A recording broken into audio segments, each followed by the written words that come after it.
নবী মুসা, মুসারে আমি একটা নালিশ দিব তোমার রব্বে কারিমের কাছে, আমার নালিশটা তুমি নিয়ে যাবানি, আমার আল্লাহরে জিগাইবানি এই পৃথিবীর মধ্যে এত ধন সম্পদ এত টাকা পয়সা আমার আল্লাহ দান করেছে, এগুলো কি কাজ করলে কি আমল করলে এই ধন সম্পদ কমে যাবে, তুমি আমার একটু জানায়া দিবা।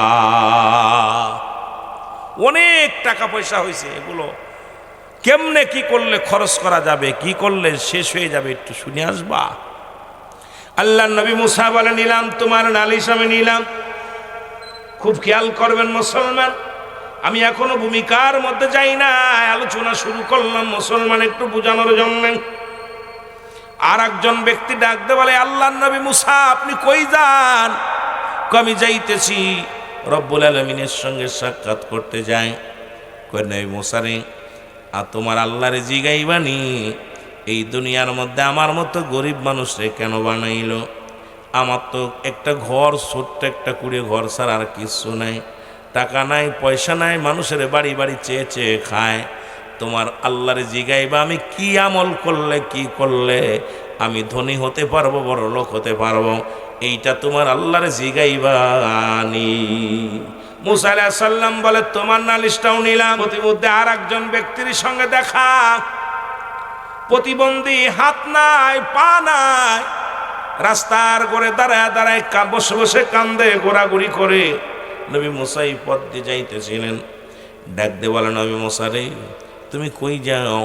আমি যাইতেছি রব্বি কারিমের সঙ্গে সাক্ষাতে যাইতেছি। বলে, তোমার আল্লাহরে জিগাইবানি আমার মতো প্রতিবন্ধী, আমার হাত নাই পা নাই, আল্লাহ রাব্বুল আলামিন কেন আমারে পাঠাইলো দুনিয়ার মধ্যে? আমারে দিয়া কোনো কাজে লাগবে নি, তোমার মাওলারে জিগাইবানি। মুসা আলাইহিস সালাম বলে, নিলাম তোমার নালিশটাও নিলাম। তিনজন মানুষের নালিশটা নিয়া মুসা আলাইহিস সালাম রব্বুল আলামিনের সঙ্গে দিদার করতে গেলেন। সর্বশেষ দিদার, সর্বশেষ কথা হবে, কথা হবে। প্রথমেই বনি ইসরায়েলদের জন্য মুসা আলাইহিস সালাম বললেন, আল্লাহ আমার বনি ইসরায়েলের মানুষগুলো আমার কাছে দাবি করছে, কারণ তোমার আজরাইল তো আমার কাছে এসে বলেছে তুমি কদিন বাঁচতে চাও? মুসা আলাইহিস সালাম বললেন, কদিন, 1 বছর পরে, 2 বছর, 5 বছর, 10 বছর, 20 বছর, 50 বছর যদি বাঁচতে চান তাহলে আপনাকে আল্লাহ দুনিয়ার মধ্যে রাখবে। অথচ আমি সেদিন জিগাইলাম তারপরে কি হবে? তোমার আজরাইল বলছে তারপরে তোমার মরা লাগবে। চিন্তা করলাম মরায় যেহেতু লাগবে, তাহলে আর 20 বছর 50 বছর বেঁচে থেকে লাভ কি? এত কষ্ট করে মরতে যেহেতু হবে, আগে আগেই দুনিয়া থেকে বিদায় নিয়ে যায়। জোরে বলেন মারহাবা। যেহেতু 20 বছর 50 বছর পরও মরা লাগবে, বেঁচে থাকা যাবে না। কুল্লু নাফসিন যায়কাতুল মাউত, প্রতিটা প্রাণীর মৃত্যু স্বাদ গ্রহণ করতে হবে, বাঁচার মতো কোনো পথ নাই। জোরে বলেন আছে নাকি? জোরে বলেন আছে। 40 বছর 50 বছর 80 বছর 90 বছর বাঁচছেন, তারপরে আবার দুনিয়া থেকে চলে যেতে হবে। এটা চিরস্থায়ী ঠিকানা না, চিরস্থায়ী ঠিকানা হলো আপনার আমার কবর। আমার বন্ধুগণ, আমার মুসা আলাইহিস সালাম বললেন, রব্বুল আলামিন আমি শুরুতে আমার জাতির জন্য আপনার কাছে কিছু চাই, সেটা হলো আমার কওমের জন্য। আমার কওমের লোকেরা বলছে, আল্লাহ কওমের লোকেরা বলছে নবী মুসা রব্বুল আলামিনকে বলবা সেজন্য আমাদের উপরে রহম করে, কারণ তুমি তো বুড়া হয়ে গেছো, যে কোনো মুহূর্তে চলে যেতে পারো। রব্বুল আলামিন যেন আমাদের খাবার ব্যবস্থা করে দেয়, শস্য শ্যামলগুলো সুন্দরভাবে করে দেয়। এইটা আমি আপনার কাছে দাবি করি, আমার কওমের যারা আছে তাদেরকে একটু সুন্দর খাবার ব্যবস্থা করে দিবেন। জোরে জোরে বলেন মারহাবা। আল্লাহ রাব্বুল আলামিন ডাকতে বলে, মুসা রে তোমার হাতে কি বলে? লাঠি। ওই লাঠি দিয়ে আঘাত করো। কিসের মধ্যে? পাহাড়ের মধ্যে আঘাত করো। পাহাড়ের মধ্যে মুসলমান আঘাত করলেন। এই পাহাড়ের মধ্যে যখন আঘাত করার সঙ্গে সঙ্গে বিশাল একটা নদী পাইলেন। মারহাবা বলেন। নদীর মধ্যে বলে আবার আঘাত করো। আঘাত করার সঙ্গে সঙ্গে দেখলেন একটা পাথর। এই পাথর মুসা নবীকে ডাক দিয়ে বলে, এই পাথরের মধ্যে তুমি আঘাত করো।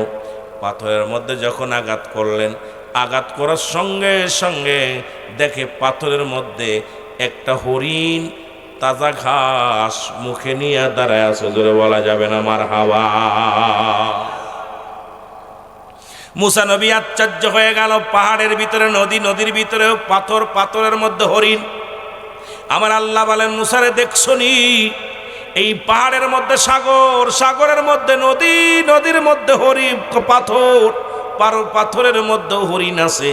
এটাকে আমি খাওয়াই। সুতরাং আমি হলাম সৃষ্টিকর্তা, আমি রব।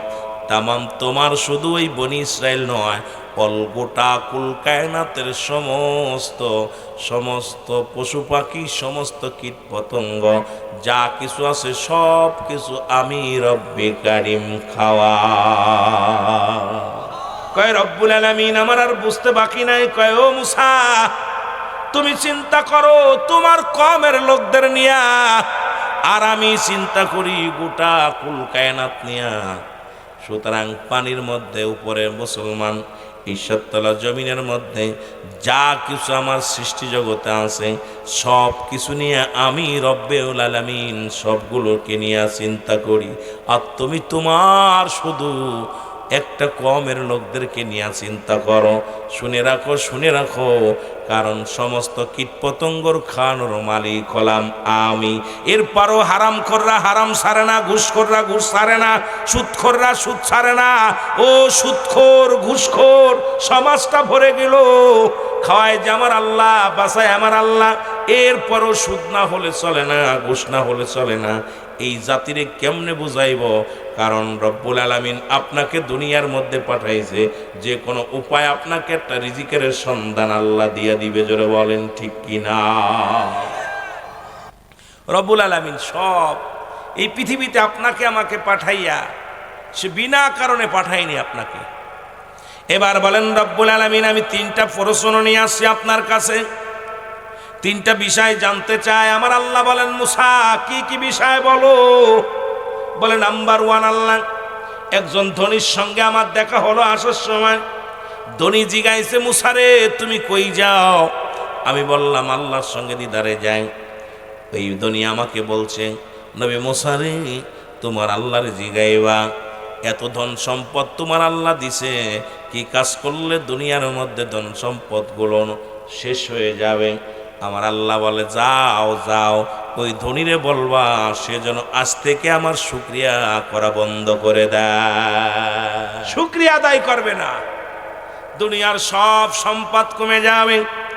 বলে আল্লাহ দ্বিতীয় আর একজন ব্যক্তি আমাকে প্রশ্ন করছে, আপনার কাছে জানতে বলেছে। বলে কি বলো? বলে রব্বুল আলামিন একজন গরিব মানুষ, মানুষের বাড়ি বাড়ি চেয়ে খায়।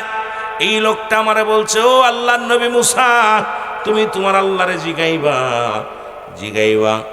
এই দুনিয়ার মধ্যে আমার মতো গরিব কি কাজ করলে ধনী হওয়া যাবে, তোমার মাওলারে জিগাইবা। আমার আল্লাহ কয়, ওই গরিবরে বলবা সে যেন বেশি বেশি করে আমার শুকরিয়া আদায় করে। জোরে বলেন আলহামদুলিল্লাহ। এরা আস্তে কইবেন না জোরে কইবেন? কি বলবেন?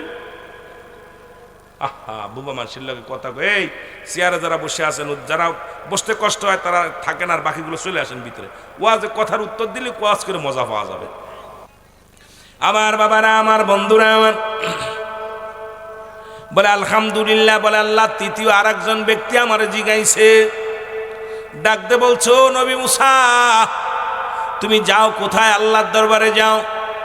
তোমার কাছে একটা অনুরোধ, সেটা হলো আমার তো হাত নাই, আমার তো পা নাই, তোমার আল্লাহ আমারে কিসের জন্য বানাইছে? আমার দে কোনো কাজে লাগবে নি, পরপরে আমার কোনো কাজে লাগবে নি, এটা জিগাইবা তোমার আল্লাহরে।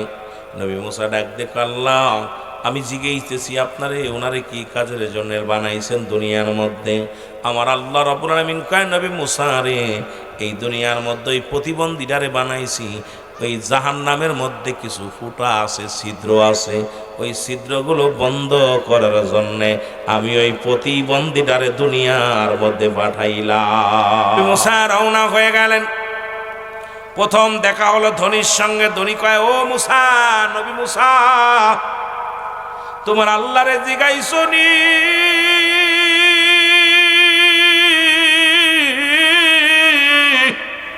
নবী মুসা বলে, ধনী আমার মাওলারে জিগাইছি। আমার মাওলা বলেছে, আমার মাওলা বলেছে রে, শুনে নাও, শুনে নাও, তুমি আজ থেকে আর শুকরিয়া আদায় করবা না। ধনী ডাক দেখায়, নবী মুসা তুমি আমারে কি পাগল পাইছো রে যে আমি আল্লাহর শুকরিয়া বন্ধ করে দিব? ধন সম্পদের পাহাড় যদি আরো দ্বিগুণ বেড়ে যায় তবু আমি মাওলার শুকরিয়া করতে বলবো না। সঙ্গে সঙ্গে ধনী আর একবার উচ্চ আওয়াজে বলছে আলহামদুলিল্লাহ। সঙ্গে সঙ্গে ধন সম্পদ আরো দ্বিগুণ আল্লাহ বাড়ায়া দিছে। জোরে বলা যাবে না মারহাবা? যেটা বলতেছিলাম আমার বাবারা আমার, এবার চলে গেলেন ওই ব্যক্তি, যা দেখে ওই গরিব গরিব মহিলা ডাকতে বলে, নবী মুসা তোমার আল্লাহরে জিগাইছো নি? জিগাইছো? কহ জিগাইছি। তোমার আল্লাহ কি কইছে বলো? বলে আমার আল্লাহ বলছে রে ও মহিলা, আজ থেকে তুমি বেশি বেশি করে শুকরিয়া আদায় করবা তুমি রব্বি কারিমের। সঙ্গে সঙ্গে মেয়েটা ক্ষিপ্ত হয়ে বলে, এ নবী মুসা তোর আল্লাহর শুকরিয়া আদায় করব কেন? তোর আল্লাহ আমারে কি দেশে রে? সারাদিন ভরে মানুষের বাড়ি বাড়ি চেয়ে চেয়ে খায়, তোর আল্লাহর শুকরিয়া আদায় করব এমন কি জিনিস আমারে দান করেছে? সঙ্গে সঙ্গে মুসলমান একটা তুফান আসলো। তুফান আসিয়া মহিলার ঘরটা যেখানে সারাদিন ভরে শরম দিয়ে আসিয়া সারাদিন ভরে ঘোরাঘুরি করে রাত্রে সে ঘুমাইতো, এই ঘরটা একবারে গুঁড়ো গুঁড়ো করে থুয়ে চলে গেল, বাতাস এসে উড়ে গেল। এবার মেয়েটা ডাকতে বলে, নবী মুসা রে, সারাদিন যদিও মানুষের দ্বারে দ্বারে ভিক্ষা চাইতাম, মানুষের বাড়ি বাড়ি যে চেয়ে খাইতাম, রাত হলে একটু মাথাটা ঠাই গোজ ঠাই দিতাম, মাথাটা গোজার ঠাই জায়গা ছিল, তোর আল্লাহ সেটাও নিয়ে গেল। আমার বুঝতে বাকি নাই যে হালাতে থাকি আমার আল্লাহর শুকরিয়া আদায় করার দরকার। সঙ্গে সঙ্গে ওই মহিলা বলে আলহামদুলিল্লাহ, বলার সঙ্গে সঙ্গে আবার আল্লাহ রাব্বুল আলামিন সুন্দর ঘর সুন্দর বাড়ির ব্যবস্থা করে দিছে। জোরে বলা যাবে না সুবহানাল্লাহ? যে হালাতে থাকেন, ওয়াজটা বুঝানোর হালাতটা বুঝেন, কিছু একটু বুঝবেন একটু। আপনি যে হালাতে থাকেন, অসুস্থ আছেন আলহামদুলিল্লাহ, যে খেয়ে আছেন আলহামদুলিল্লাহ। আরে ভাই কত আমরা যে শিরকি গুনাহ করি, কত যে শিরকি গুনাহ করি, একটু তো একটু আরে আল্লাহ আমারে এটা দিছে ওটা দিছে, আমারে আর মানুষ পাই নাই, খালি আমারে দিছে। ছেলেটা ছিল বিলে বাঁচছিলাম, ওষুধ ছিল বিলে বাঁচছিলাম, ডাক্তার ছিল বিলে বাঁচছিলাম। বাঁচানোর মালিক কে? আরো জোরে বলেন, বাঁচানোর মালিক কে? আল্লাহ রাব্বুল আলামিন। এবার নবী মুসা চলে গেলেন ওই প্রতিবন্ধীর কাছে। প্রতিবন্ধী দেখে বসে আছে, পথের মধ্যে বসে আছে নবী মুসার সঙ্গে দেখা করার জন্য। সালাম দা, আসসালামু আলাইকুম নবী মুসা। ও নবী মুসা, তুমি কি তোমার মাওলার জিগাইছো নি? নবী মুসা কয়, হ। তোমার আল্লাহ কি কইছে বলো? কয়, প্রতিবন্ধীর এই কথা যদি তোমারে বলি তুমি কষ্ট পাবা। কয়, যত কষ্ট পায় তোমার বলা লাগবে, কারণ আমারে কি বিনা কারণে দুনিয়ায় পাঠাইলো? আমার যদি কাজেই না লাগবে আল্লাহ কেন আমারে পাঠাইলো? ডাক দে কয়, নবী মুসা শোনো, তাড়াতাড়ি বলো আমার আল্লাহ রাব্বুল আলামিন কি বলছে। সঙ্গে সঙ্গে সঙ্গে সঙ্গে লোকটা ডাক দে কয়, আল্লাহর নবী মুসা ডাক দেখো প্রতিবন্ধী, আল্লাহ রাব্বুল আলামিন বলছে তোমারে দিয়া জাহান্নামের গায়ের মধ্যে কিছু ছোট ছোট ফুটা আছে, ছিদ্রা আছে, এই ছিদ্রাগুলো বন্ধ করবে। সঙ্গে সঙ্গে প্রতিবন্ধী উচ্চ আওয়াজে ডাক দে বলে আলহামদুলিল্লাহ। ওই লোকটারে আমি আল্লাহ পাক জাহান্নামের ছিদ্রা বন্ধ করার জন্য বানাইছিলাম, তারে যে ঘোষণা করে দাও, ওর জন্য আমি আল্লাহ রাব্বুল আলামিন 8টা জান্নাতের দরজা মুক্ত করে দিলাম। এত দুঃখের খবর শুনিয়া যে ব্যক্তিরে দিয়া জাহান্নামের ছিদ্রা বন্ধ করবে, এটাও শুনিয়ে আমি আল্লাহ শুকরিয়া আদায় করে এই লোকটারে আমি আল্লাহর জান্নাত দান করলাম। জোরে বলেন সুবহানাল্লাহ। আর একটু জোরে বলেন, আর একটু জোরে বলেন। সুতরাং নাফরমানীদের স্থান হবে জাহান্নামের তলদেশে। জাহান্নামীরা ভয়াবহ অবস্থা হবে। মুসলমান শোনো, রাহমাতুল আলামিন যখন এই যে সেই রজবের মাস, যে মাসে রাহমাতুল আলামিন 14ই রজব, মুসলমান শুনে না, রাহমাতুল আলামিন যখন আল্লাহর নৈকট্য হাসিল করলেন, জান্নাত জাহান্নাম দেখলেন। দেখা পর নবীজি জাহান্নামগুলো ঘুরে ঘুরে দেখলেন, সাততলা জমিনের মধ্যে গেলেন, সব জায়গায় গেলেন। আমার বাবারা, আমার বন্ধুরা, আমার গভীর মনোযোগ। জিবরিল আমিন জিগায়, বলে ইয়া রাসূলুল্লাহ, ইয়া হাবিবাল্লাহ, নবী গো, এই পৃথিবীর মধ্যে আমি আদমের কাছে গেলাম, আজ পর্যন্ত আল্লাহকে পাইলাম না। আল্লাহকে দেখার বড় শখ। আমি জিবরিল আমিন আজ পর্যন্ত আমার মাওলারে দেখি নাই। আদম আলাইহিস সালামের কাছে গেলাম 12 বার। কয়বার? জোরে বলেন কয়বার? 12 বার। আদম নবীর কাছে খবর নিয়ে আসলাম। কে খবর দেয়? আমি বার্তাবাহক, কিন্তু কে আমারে জানায়, কে আমারে খবর দেয়? সেই রব্বি কারীম কাজ পর্যন্ত আমি দেখি নাই।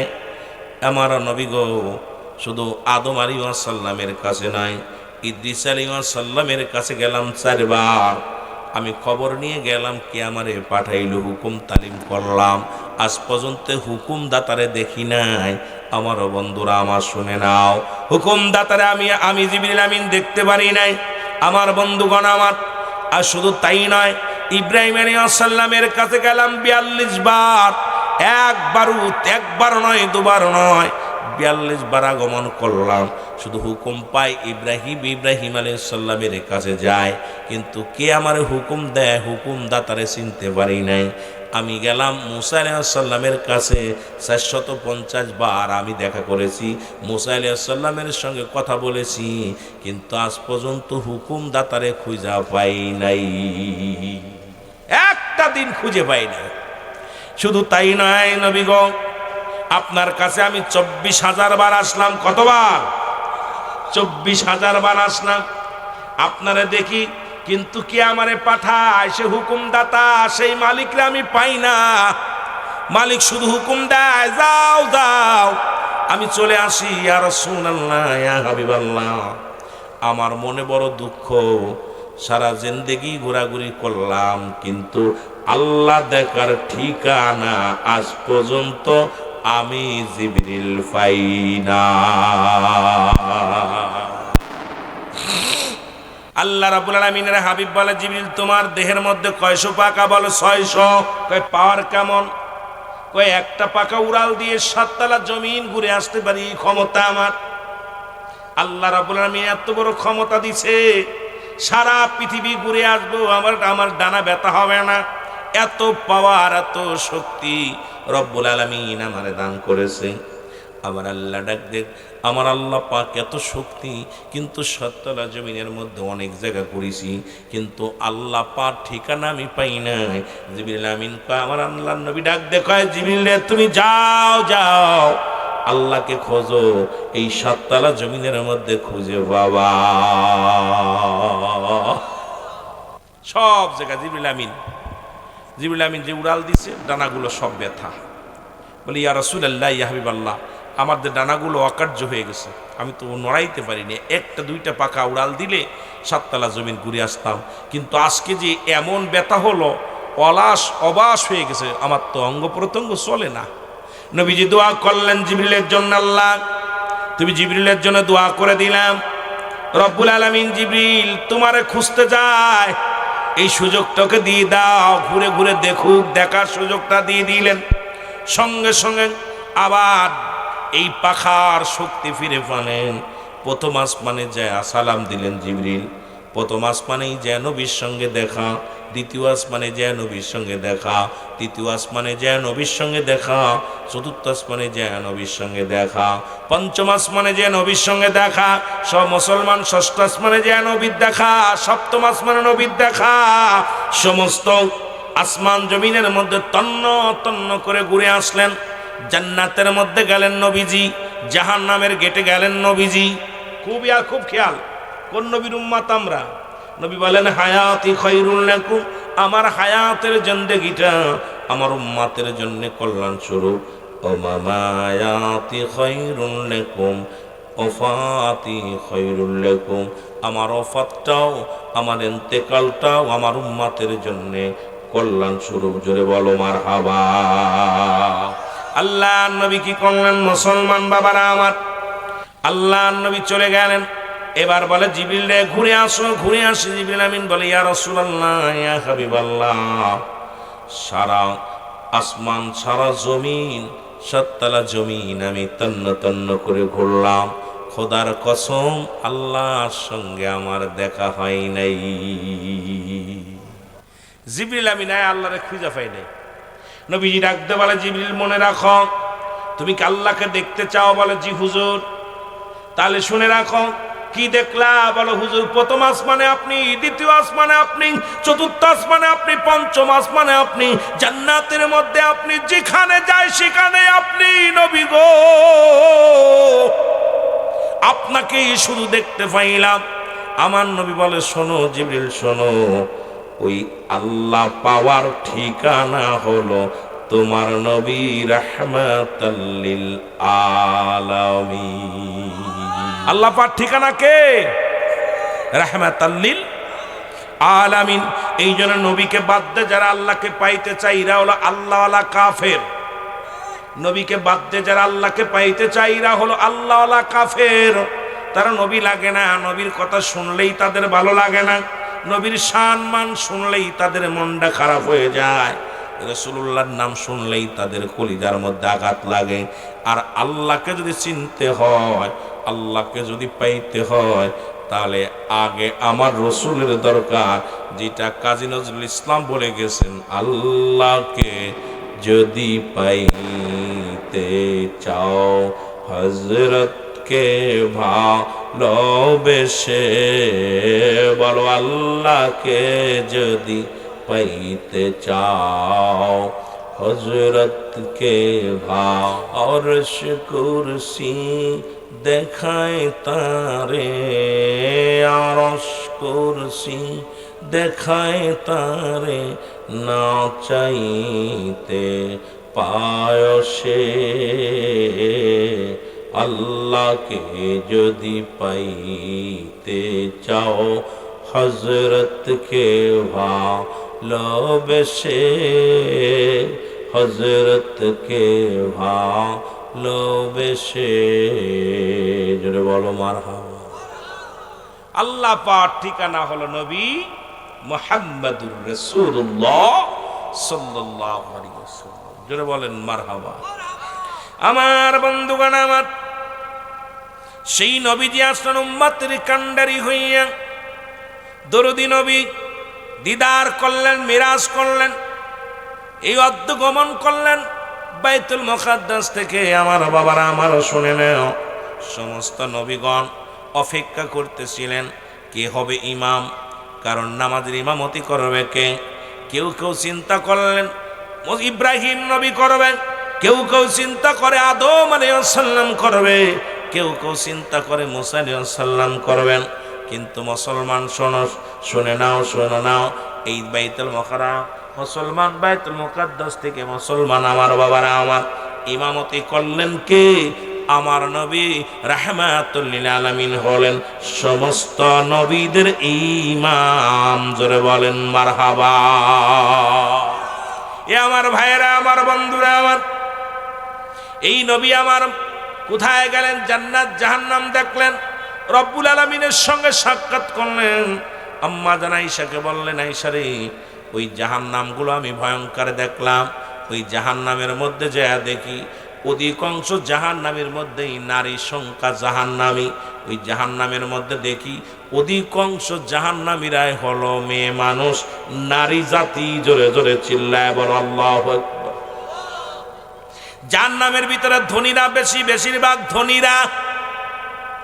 আম্মা জান আয়েশা বলে, ইয়া রাসূলুল্লাহ, ইয়া হাবিবাল্লাহ, ওই জাহান্নাম, 7টা জাহান্নামে আপনি কি দেখলেন?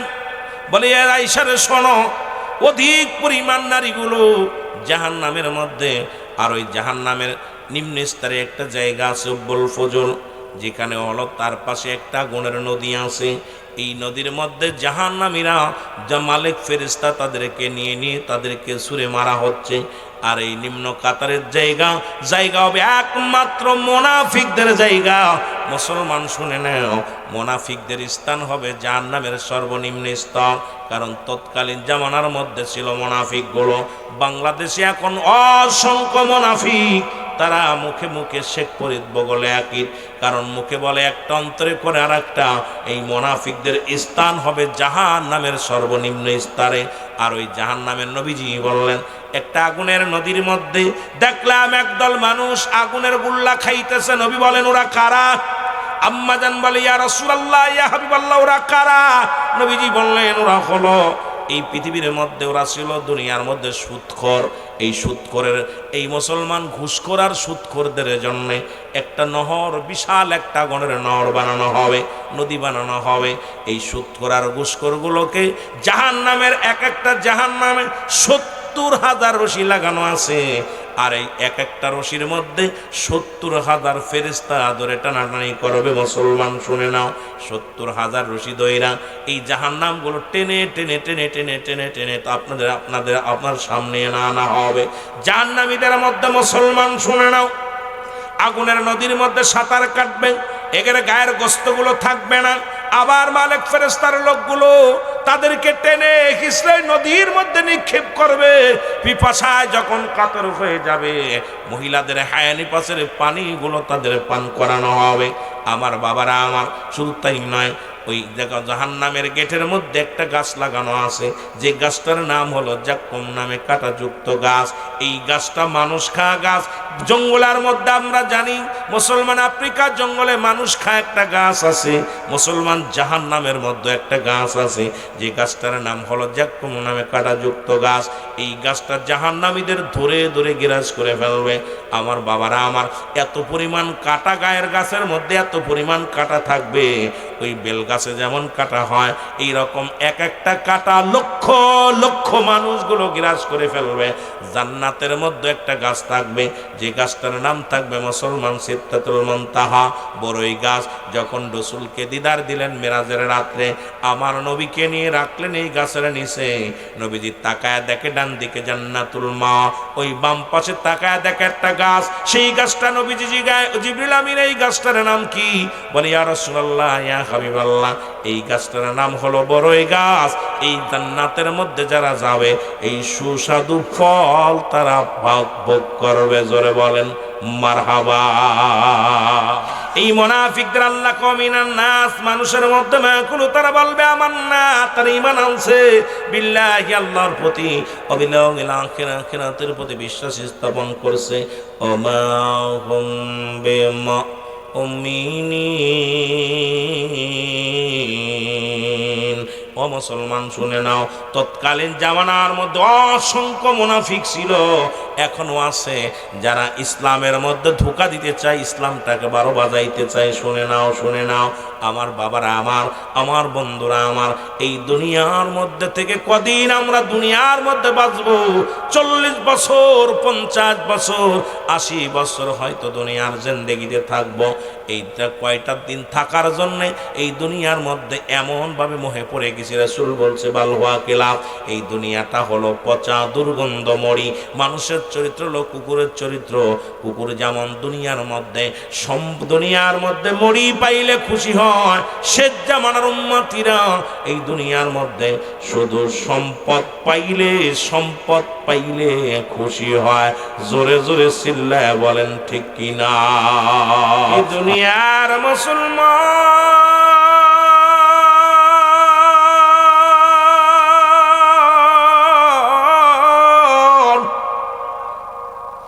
নবীজি বললেন, সাহাবীরা রে, তোমরা কেউ কি কবুলাদের সব পাইতে চাও?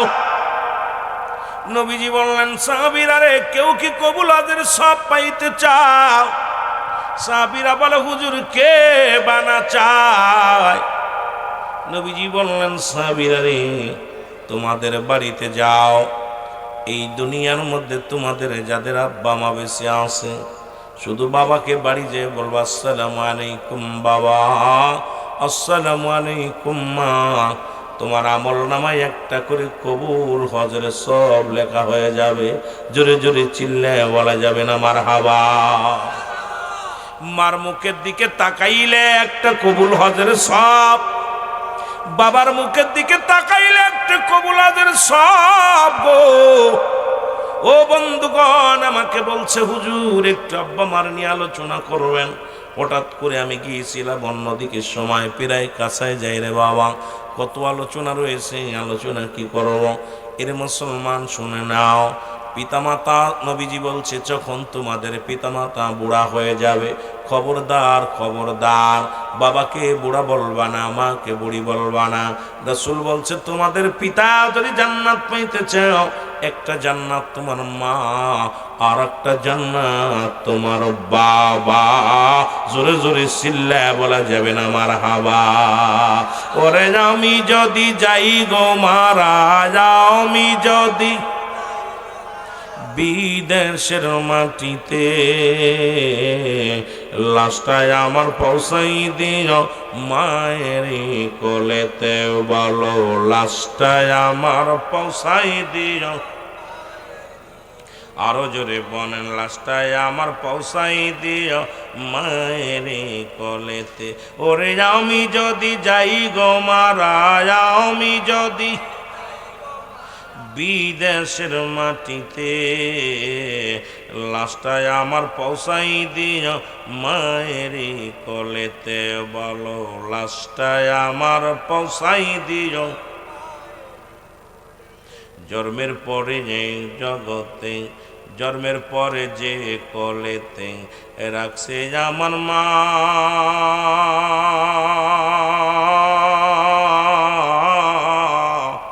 সেই মারে না দেখাইয়া আমার দাফন দিও না, হায় হায় দাফন দিও না।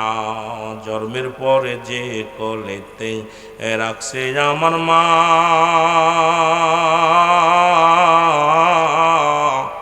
সেই মারে না দেখাইয়া আমায় কাফন দিও না, আমার কাফন দিও না।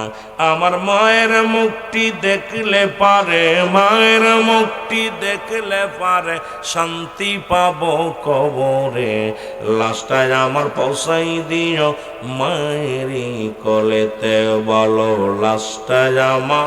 ওরে আমি যদি যাই গো মারা, আমি যদি বিদেশের মাটিতে, লাশটায় আমার পৌঁছাই দিও মায়ের কোলেতে, বলো লাশটায় আমার পৌঁছাই দিও। এই জগতে মায়ের মতো নাই কেউ আপন,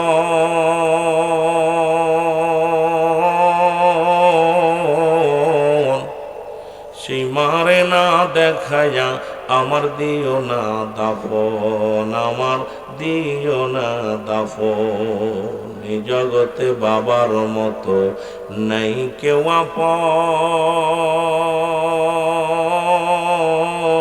আপন, সেই মা বাবারে না দেখায়া আমার দিশিনারে দাফন, আমার দিশিনারে দাফন। আমার মায়ের মুখটি দেখলে পারে, আমার মায়ের মুখটি দেখলে পারে শান্তি পাবো কবরে, লাশটায় আমার পৌঁছাই দিও মায়েরই কোলেতে, বলো লাশটায় আমার। এ দুনিয়ার মুসলমান, পিতামাতা দুনিয়া থেকে বিদায়ের পরে 14টা হক থেকে যায় গো। আজকে যাদের আব্বা মা দুনিয়া থেকে বিদায় হয়ে গেছে, আজকে মহল্লার মধ্যে এ যুবক, আজকে নজির মুসলমান নজরপুরের এই আদর্শ সংগঠনের মুসলমান শুনে নাও, প্রবাসী ভাইদের উদ্যোগে আজকের এই দুয়ার অনুষ্ঠান মাহফিলে যারা বসেছ গো,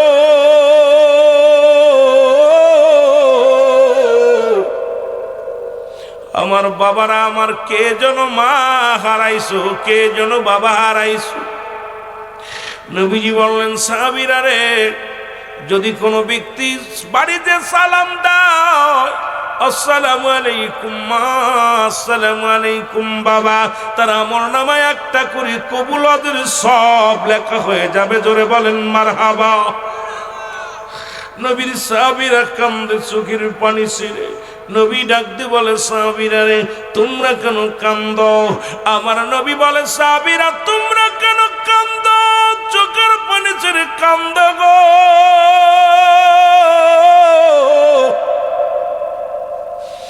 সাহাবীরা বলে, হুজুর এই দুনিয়ার মধ্যে কদিন আগে আমার আব্বাজান চলে গেছে।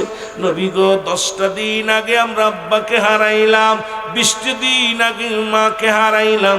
এই আমলটা যদি নবী গো আগে জানতাম, আব্বা মা বেঁচে থাকতে এত বড় নিয়ামত থেকে আমরা বঞ্চিত হয়ে গেলাম। আমার নবী কান্দার বলে, ও আমার সাহাবীরা রে, তোমরাই বুঝিয়েছি এই দুনিয়ার মধ্যে আমি নবীর মা নাই, আমি নবীর বাবা নাই।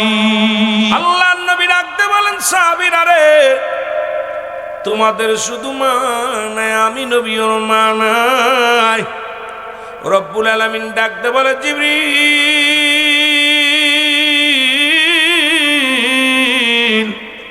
যাও যাও আমার হাবিবরে জানায়া দিয়েছো, এই দুনিয়ার মধ্যে যাদের আব্বা নাই মা নাই ওরা যেন এমনি কান্দে, রব্বির হামহুমা কামা রব্বায়ানি সগীরা। জোরে জোরে বলেন, রব্বির হামহুমা কামা রব্বায়ানি সগীরা। কিন্তু আমার নবীর শিখায় আমার আল্লাহ কি শিখায়? কয় রব্বির হামহুমা কামা রব্বায়ানি সগীরা।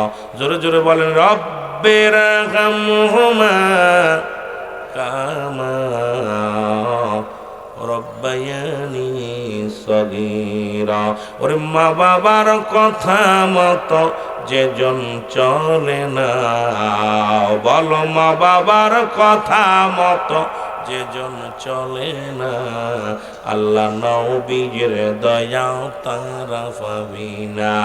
বাইরে আল্লাহ নবীর দয়া, জোরে জোরে বলেন, আল্লাহ নবীর দয়া তারা পাবি। মা বাবা তোর অতি আপন, তাদেরকে করো যতন। মা বাবা তোর অতি আপন, তাদেরকে করো যতন। মার কলিজায় দুঃখ দিলে আল্লাহ সহে না, আল্লাহ নবীর দয়া তারা পাবি না। বাইরে আল্লাহ নবীর দয়া। এ দুনিয়ার মুসলমান,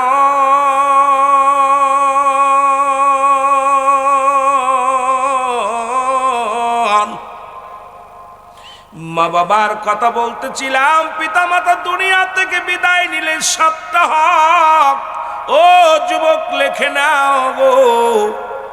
শুধু একটু শিকার জন্যে আমার বাবারা শোনো শোনো শোনো, এই হকগুলো যদি আদায় না করো, আব্বা মার হকগুলো যদি আদায় না করো, কিয়ামতের ময়দানে তোমার বাবা মার সঙ্গে সম্পর্ক থাকবে না, তোমার আব্বা তোমার চিনবে না, তোমার মা তোমার চিনবে না। ও যুবক, একটু দিলের কান্ডা লাগা শুনে নাও, 7টা হক, মোট 14টা হক। দুনিয়ার মধ্যে বেঁচে থাকতে 7টা, দুনিয়া থেকে বিদায়ের পরে 7টা। 1 নাম্বার হলো মুসলমান, শুনে নাও, এই যারা আব্বা মা হারা ফেলেছ, যাদের আব্বা মা দুনিয়া থেকে বিদায় হয়ে গেছে, তারা ভালো করে লেখে নাও তাদের করণীয় কি, তাদের করণীয় কি। 1 নাম্বার হলো আব্বা মার জন্য মাগফিরাত কামনা করা। জোরে জোরে চিল্লায় বলা যাবে না মারহাবা। 1 নাম্বার হলো, 1 নাম্বার হক, পিতামাতার মোট 7টা হক, ইন্তেকালের পরে 7টা হক। দুনিয়ার মধ্যে জিন্দা থাকতে, মৃত্যুর পরে যে তোমাদের সবাই মারা গেছে, এই হকগুলো আগে জেনে নেই মুসলমান, শুনে নাও। 1 নাম্বার হলো তাদের জন্য মাগফিরাত কামনা করা। যখনই যে হালাতে থাকেন না কেন, আব্বা মার জন্য মাগফিরাত কামনা করবেন। কারণ বাবা মা আমাদের পৃথিবীর মধ্যে জন্ম দিয়ে এই দুনিয়ার মধ্যে আনার জন্য তাদের ভূমিকা ও মুসলমান এমনই ছিল, যাদের ঋণ কোনোদিন শোধ হবে না। তাদের মুসলমান তোমার গায়ের চামড়া দিয়া জুতা রাস্তা বানিয়ে দাও, তবু তাদের ঋণ শোধ হবে না। এই জন্য 1 নাম্বার তাদের জন্য মাগফিরাত কামনা করবে, 2 নাম্বার তাদের জন্য সবর রেসানি করবে। জোরে বলো আল্লাহু আকবার। 2 নাম্বার তাদের জন্য সব রেশনি করবে। ও আমার বাজানেরা, এখন তাব্বামার জন্য কেউ হাত তুলি না। তার বাড়ি আপনি, তার বাড়ি, তার ঘর, তার জমি জমা সব কিছু ভোগ করতেছ, অথচ আব্বামার জন্য দোয়া করার সময় পাও না। আমি আপনাদেরকে বলে যাই, 2 নাম্বার তাদের জন্য সব রেশনি করা লাগবে। আমার দেশের আলেম ওলামা এখন তো দোয়া করা বন্ধ করে দেয়, তাদের জন্য 40 করা বন্ধ করে দিছে। তাদের জন্য আব্বা মা মারা গেলে তাদের জন্য দোয়া করা বন্ধ করে দিছে। আয়েরে কপাল পরা যুবকেরা শুনে নাও, 2 নাম্বার হলো তাদের জন্য মুসলমান সব রেশনি করতে হবে।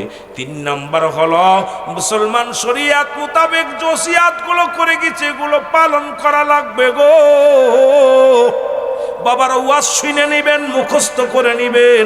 বেশি আমি লম্বা চওড়া নয়, বেশি আলোচনার মধ্যে যেটুকু একদম শালীন ভাষায় সুন্দর, একদম ক্লাস 1-এ যেমন লেখাপড়া করায় তদ্রূপ আমি আপনাদেরকে বলতেছি। এরপরও যদি না বোঝেন তাহলে আমার মুসলমান ব্যর্থতা। আমি আপনাদেরকে বলি 3 নাম্বার হলো আব্বা মার ওসিয়াতগুলো পুরা করা লাগবে। আব্বা মা দুনিয়া থেকে বিদায়ের পরে শরীয়ত মোতাবেক ওসিয়াত করে গেছে, যদি শরীয়ত মোতাবেক হয়, আবার যদি শরীয়ত মোতাবেক না হয়, এই ওসিয়াতগুলো পালন না করলে গুনাহ হবে না। তবে শরীয়ত মোতাবেক যদি ওসিয়াত করে যায়, এটা যদি পালন না করেন গুনাহগার হয়ে যাবেন। আপনার আমার আব্বা দুনিয়া থেকে চলে গেছে, ওসিয়াত করেছে, বাবা তুই সারা বছর ওই মসজিদে নামাজ পড়বি, সারা বছর দান ধ্যান করবি। বাবা ওই মসজিদ যেমন আজকে যে বাড়িওয়ালা ওই মসজিদটা দান করেছে, মাহফিলখানা দিয়েছে, বাবা আমাকে 10,000 টাকা দিয়ে দিও ভালো কাজের জন্য। বাবা ওসিয়াত করে গেছে, এইগুলো যদি পালন না করো তোমার বাবা কবরে শুয়ে কষ্ট পাবে। তুমি ওসিয়াত পালন না করে তুমিও যদি মারা যাও, পিতামাতার নাফরমানি সন্তান হয়ে মারা যাবা।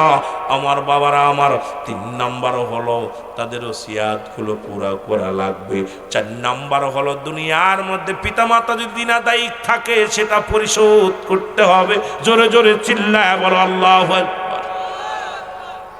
এর মুসলমান শুনে নাও, 4 নাম্বার হলো আজকে আমরা লাশগুলো সামনে নিয়ে ওরে ইমাম সাহেব ওই আব্বারে ছোট করে, মারে ছোট করে গো। ইমাম সাহেব সামনে দাঁড়ায় বলে, আমার আব্বা যেন আপনাদের সঙ্গে চলেছিল, যদি কোনো দিনাদায়ী থাকে মাফ করে দিবেন, আর যদি পাওনাদার হন আমাদের কাছে চাবেন। না না বাবা মারে ছোট করা যাবে না।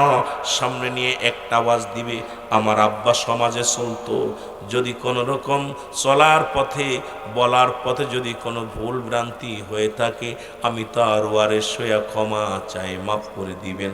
দোয়া চাই সকলের কাছে, আমার আব্বা বিদায় হয়ে গেছে, তার আজ থেকে আর নেকির দরজা বন্ধ হয়ে গেছে, সবাই দোয়া করবেন আমার আব্বা মায়ের জন্যে।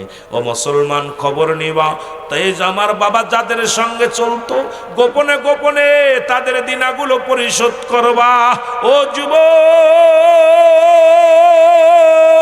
এরে মুসলমান শুনে নাও, গ্রামে গঞ্জে খোঁজ নিয়া গোপনে গোপনে তাদের দিনাদায়ীগুলো পরিশোধ করবা।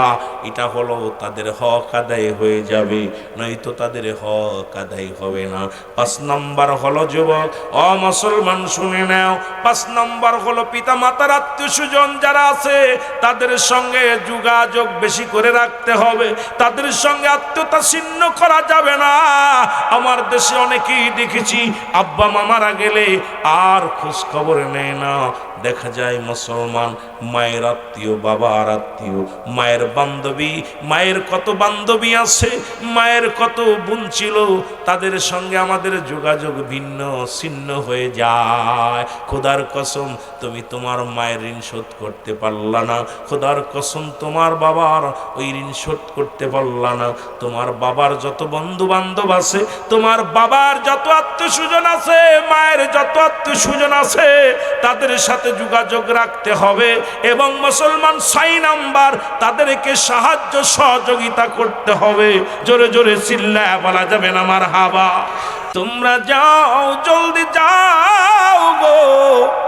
আমার আলকামার চারিদিকে ঘুরিয়া দাঁড়াইয়া দাঁড়াইয়া আমার আলকামার চারিপাশে বেশি বেশি করে দুরূদ পড়ো, বেশি বেশি করে কালেমা পড়ো, বেশি বেশি করে ইস্তেগফার করো, যেন আমার আলকামার জবান দিয়ে কালেমাটা বাইর হয়ে যায়। জোরে জোরে চিল্লায় বলা যাবে না মারহাবা। এ দুনিয়ার মুসলমান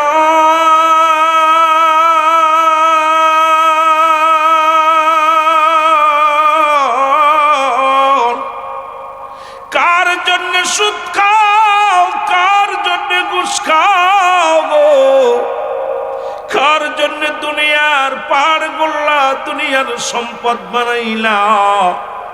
আল্লাহ কয় কুল্লু মান আলাইহা ফান। আল্লাহ কয় বান্দারে এই জমিনটা আমি রাখবো না, এই জমিনের মধ্যে যত পানি আছে সব পানিগুলো পুরায় আমি ছাই বানায়া দিব। এই জমিনের মধ্যে যত মাটি আছে মাটিগুলো পুড়ে আমি মুসলমান তামা বানায়া দিব। এই জমিনের মধ্যে যেদিন কিচ্ছু বলতে কিচ্ছু থাকবে না, সেদিন থাকবে শুধু আমার আল্লাহ। আল্লাহ কয় বান্দারে সেদিন থাকবো আমি আমার রসুলের ভালোবাসা নিয়ে। নবী কয় হায়াতি খায়রুল লাকুম, আমার হায়াতের জিন্দেগিটা আমার উম্মতের জন্য কল্যাণ স্বরূপ। ওফাতি খায়রুল লাকুম, আমার ওফাতটা আমার উম্মতের জন্য কল্যাণ স্বরূপ। দুনিয়ার মধ্যে নবী আসছে উম্মতের কান্ডারি হইয়া, আবার নবী দুনিয়া থেকে বিদায় নিল, এটা আমার উম্মতের কান্ডারি হইয়া। ও মুসলমান শুনে নাও, কে বা কার জন্য কান্দে রে? রহমতের নবী উম্মতের কান্ডারি। ও যুবক, দুনিয়ার সব কিছু ফেলে চলে যেতে হবে। বালাখানা নিতে পারবি না, বাড়ি নিতে পারবি না, গাড়ি নিতে পারবি না, দুনিয়ার ধন সম্পদ কিচ্ছু নিয়ে যেতে পারবি না। কিসের এত বাহাদুরি, কিসের এত বড়াই, কিসের এত অহংকার, কিসের এত তাকাব্বুরি রে বাবা। এর মুসলমান নবীর সাহাবীর জন্য দোয়া করার জন্য সাহাবীদের পাঠায়া দিল। সারাদিন ঘুরে ঘুরে নবীর সাহাবীর দোয়া করে গো, কিন্তু আলকামার জবান দিয়ে কালেমাও বাইর হয় না, মৃত্যু বরণ করে না। সাহাবীরা পাগলের মতো ছুটে এসে বলে, ইয়া রাসূলুল্লাহ, ইয়া হাবিবাল্লাহ, সারাদিন আমরা কালেমা পড়লাম, সারাদিন আমরা তাসবিহ পড়লাম, সারাদিন তার জন্য আমরা মাগফিরাত কামনা করলাম। ইয়া রাসূলুল্লাহ, ইয়া হাবিবাল্লাহ, তার মৃত্যু যন্ত্রণাও কমে না। আল্লামা মুফতি আমজাদ আলী সাহেব উনি একটা কিতাব লিখলেন, কিতাবের নাম বারে শরীয়ত। এই কিতাবের মাধ্যমে লিখতে যা বললেন, দুনিয়ার মানুষ শোনো, মানুষ যখন সাধারণ মৃত্যুবরণ করে 70টা তাজা উটের গায়ের চামড়া জবাই না করিয়া উল্টো দিকে টান দিয়া লবণ আর মরিচ লাগা দিলে যতটুকু যন্ত্রণা হয়, এর চাইতে 70 গুণ যন্ত্রণা হলে একটা সাধারণ মৃত্যু গো। এখন আমরা মরণকালে পায়খানা করে দিই, মরণের সময় জিহ্বা বাইর হয়ে যায়, মরণের সময় মুসলমান চোখ দুটি বড় বড় হয়ে যায়, মরণের সময় অনেকের জিহ্বাটা অনেকখানি বাইর হয়ে যায়, তাদের মৃত্যুটা কত কঠিন হয়। রব্বুল আলামিন আজকের মাহফিলের খাতিরে আমাদের মৃত্যুটা সহজ করে দিও, আমাদের মৃত্যুটা সহজ করে দিও। এর আল্লাহর নবীর কাছে সাহাবীরা এসে ডাকতে বলে, নবী গো,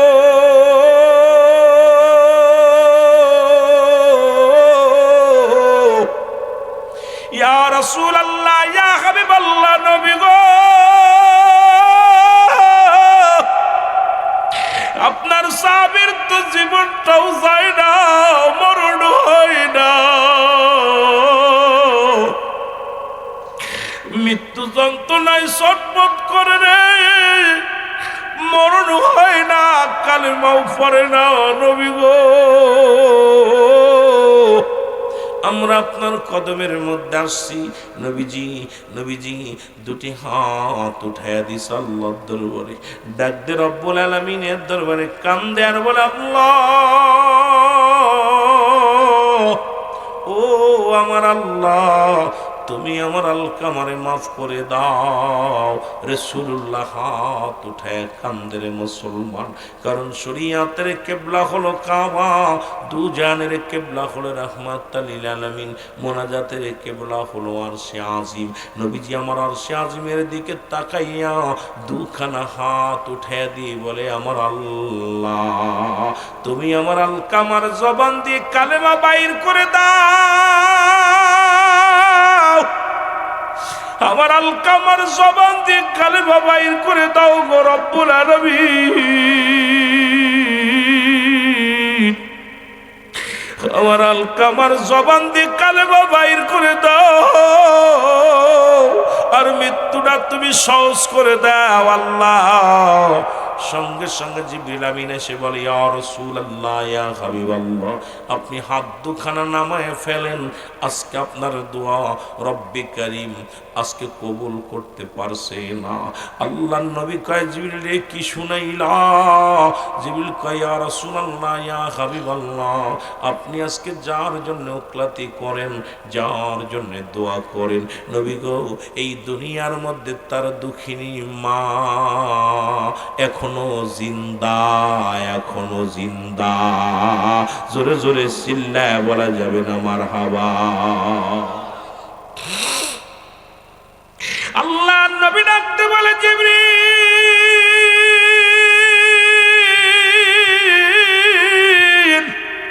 কি শুনাইলা রে, কি শুনাইলা? জিবরিল বলে, নবী গো, আজকে আপনার হাত দুখানা নামায়া ফেলেন গো, এখনো দুনিয়ার মধ্যে আলকামার মা জিন্দা আছে নবী গো। আমার নবী হাতটা নামায়া ফেললেন, এক দড়ি চলে গেলেন আলকামার বাড়িতে, সালাম দা, আসসালামু আলাইকুম ইয়া আহলাল বাইত, আসসালামু আলাইকুম ইয়া আহলাল বাইত, আসসালামু আলাইকুম ইয়া আহলাল বাইত। আওয়াজের সালামের জবাব, ওয়ালাইকুম আসসালাম, কে তুমি? আমার নবী বলে, আমি রাহমাতুল লিল আলামিন। আলকামার মা বলে, মুহাম্মদ সাল্লাল্লাহু আলাইহি ওয়াসাল্লাম, আয় আয় আয়, ঘরের মধ্যে আসো। আমার নবী ডাক দে বলে, মা মা, আমি আগে জানতে চাই আমার আলকামা কি দুনিয়ার মধ্যে কোনো অপরাধ করেছিল? মা বলে, না রে বাজান, না, জীবনে এক ওয়াক্ত নামাজ ছাড়ে নাই। আমার আলকামা জীবনে একটা নামাজ, এক ওয়াক্ত নামাজ ছাড়ে নাই। আমার আলকামা কোনোদিন কাউকে একটা গালি দেয় নাই। আমার আলকামা জীবনে একটা রোজা ছাড়ে নাই। আমার আলকামা জীবনে কাউকে কটু কথা শোনাই নাই। আমার আলকামার মধ্যে এমন মানুষ এই জগতের মধ্যে হয় না। আমার আলকামার মতো ভালো মানুষ আমি দেখি নাই, দেখি নাই। এর আমার নবী ডাক দিয়ে কয়, মা মা, তাহলে মাগো, আমার আলকামার কেন মৃত্যু যন্ত্রণা হয়? আমার আলকামার জবান দিয়ে কেন আজকে কালেমা বাইর হয় না গো মা? মা মা গো, হিরে আমার আলকামার মরণ হয় না, কালেমাও পড়তে পারে না।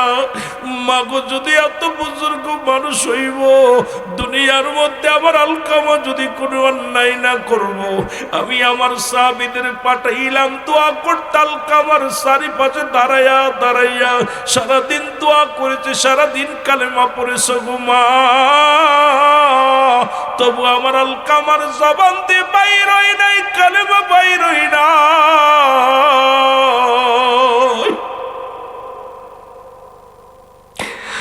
দুঃখিনী মা বলে, মুহাম্মদ সাল্লাল্লাহু আলাইহি ওয়াসাল্লাম, এরে আমার আলকামা জীবনে কোনোদিন কোনো কষ্ট তো কাউকে দেয় নাই।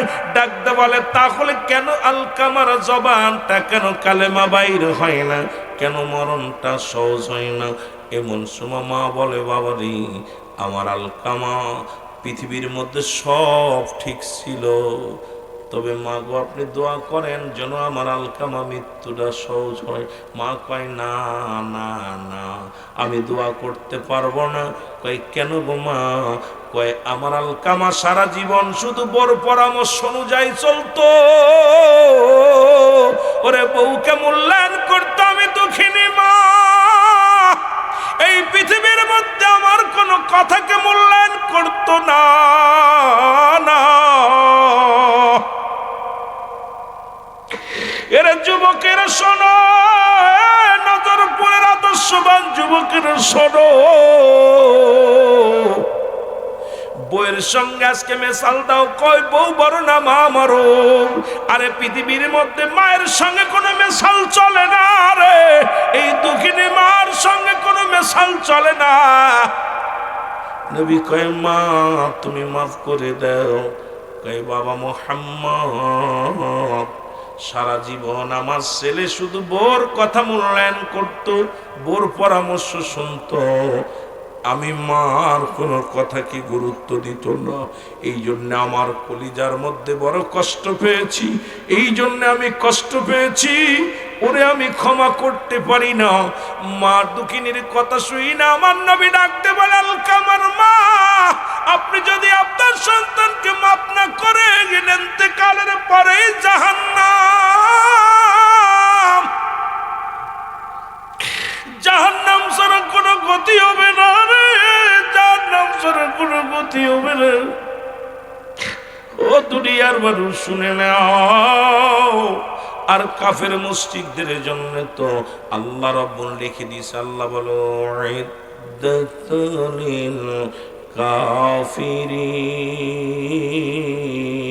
কাফিরিন, কাফের মুনাফিকদের জন্য প্রস্তুতি করে রাখছে আমার রব্বুল আলামিন 7টা জাহান্নাম। ও মা মা গো আপনি আমাকে আমারে মাফ করে দেন। কই না, আমার কলিজার মধ্যে যে আঘাত লাগছে রে, এই কলিজার মধ্যে যে দুঃখ পেয়েছি, আমি আমার জীবন গেল আমার সন্তানের মাফ করতে পারবো না। আজকে আমার বাবারা অনেকেই মারে কষ্ট দিয়া বউরে সুখী রাখার জন্য টাউনে চলে গেছো, আর দুঃখিনী মা বাড়ি বয়া বয়া কান্দে, বউ নিয়ে তুমি চলে গেছো কোথায়? বাজারে বাসা ভাড়া করে রাখো। বাবা শোনো, বউয়ের জায়গা বউ, মার জায়গা মা। বউ মরে গেলে বউ পাবি, বউ চলে গেলে বউ পাবি, কিন্তু জনম দুঃখিনী মা বাবা যদি একবার হারাইয়া ফেলো, এত বড় দুঃখিনী এত বড় নিয়ামত পৃথিবীর মধ্যে আর পাবি না। জোরে জোরে চিল্লায় বলা যাবে না, ঠিক কি না? বলতেছে মুহাম্মদ আমি কেমনে মাফ করব? ও যে সারা জীবন শুধু বোর কথা শুনতো, আমার কোনো কথায় মূল্যায়ন করতো না, এই জন্য আমার বুকের ভিতরে বড় ব্যথা। আমার নবী ডাক দিয়ে বলেন সাহাবীরা দেরি করো না, আগুন নিয়ে আসো, খড়ি নিয়ে আসো। খড়ি আনা হলো, খড়িয়া নিয়ে চিতা বানানো হলো। নবীজি বললেন চিতার মধ্যে আগুন দিয়ে দাও। আগুন দিয়ে মুসলমান শুনে নাও, শুনে নাও, আগুন ধরে না, আলকামার দেহখানা পুরাইয়া দাও, কারণ এন্তেকালের পরেই তো জাহান্নামে যাবে, জান্নাত তার নসিবে নাই, কারণ দুঃখিনী মা তার উপরে রাজি নাই। আমার দেশে অনেক যুবক মদিনায় হজ করে গেছেন, মা বাবারে সন্তুষ্ট করে যান নাই। আরে মুসলমান, এমন নিয়ামত ঘরের মধ্যে, মা বাবার প্রতি আগে তোমার মুসলমান হকগুলো আদায় করো, এরপরে অন্য চিন্তা করো। যুবক বন্ধুরা আমার খুব খেয়াল, নবীজির সাহাবীরা খড়ি আনলেন, আগুন জ্বালালেন, জ্বালায়া যখন আগুনের মধ্যে মুসলমান খড়ির মধ্যে যখন আগুনের ধরাইয়া দিছে, এমন সময় জনম দুঃখিনী মা তাকায় দেখে রে আগুন দাও দাও করে জ্বলছে চিতার মধ্যে। একটু চিৎকার দিয়ে বলে মুহাম্মদ সাল্লাল্লাহু আলাইহি ওয়াসাল্লাম, বাবারে আগুন লিবারে, আমি জনম দুঃখিনী মা, আমি দুঃখিনী মা, আমি মায়ের সামনে আমার কলিজার টুকরার গায়ের মধ্যে আগুন দিস না। আমি মা বেঁচে থাকতে রে আমার সন্তানের গায়ের মধ্যে আগুন দিবি, আমি কেমনে মেনে নিব? দুনিয়ার সব অপরাধ আমি, দুনিয়ার সব ভুল আমি আমার ছেলের ভুলগুলো মাফ করে দিলাম। এ মুহাম্মদ, বাবা রে, আমার কলিজার টুকরো সন্তানের গায়ে আগুন দিস না। আমি বুড়ি মা, আমার সন্তানের গুনাহ, সন্তানের ভুল আমি মাফ করে দিছি। আর সঙ্গে সঙ্গে রসুলের সাহাবী আলকামা রাদিয়াল্লাহু তাআলা কালেমা জবান দিয়ে উচ্চ যে কালেমা বাইর হয়ে গেছে, লা ইলাহা মুহাম্মাদুর রাসূলুল্লাহ সাল্লাল্লাহু আলাইহি ওয়াসাল্লাম। জোরে জোরে চিল্লায়া বলা যাবে না মারহাবা? শুধু মান একবার বলছে আমি ক্ষমা করে দিলাম, সঙ্গে সঙ্গে রব্বুল আলামিন ক্ষমা করে দিছে। জবান দিয়ে কালেমা জুটেছে রে মুসলমান। বড় কষ্ট লাগে, দেখি বাড়ির মধ্যে লেখা আছে মা বাবার দোয়া, গাড়ির মধ্যে লেখা দেখি মা বাবার দোয়া, ঘরের মধ্যে লেখা দেখি মা বাবার দোয়া। লেখে রাখ বন্ধুরে, মা বাবা দোয়া করলে যদি গাড়ির মালিক হওয়া যায়, বাড়ির মালিক হওয়া যায়, মা বাবা দোয়া করলে আমার আল্লাহর জান্নাত পাওয়া যায়। জোরে বলেন ঠিক কিনা?